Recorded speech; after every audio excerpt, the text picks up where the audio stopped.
We'll run the through rod down.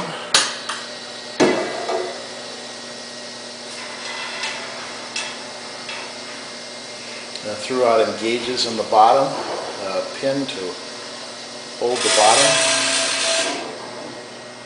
Okay. Begin the test with the start button. First test point at 25 inches.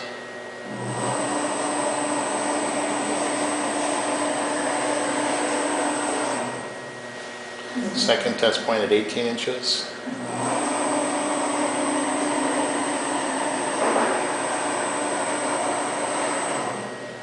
Third test point at 10 inches.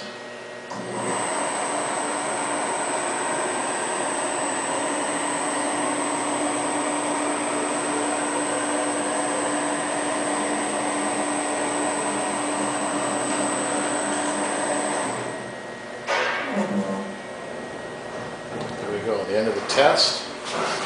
Let's retract the through rod.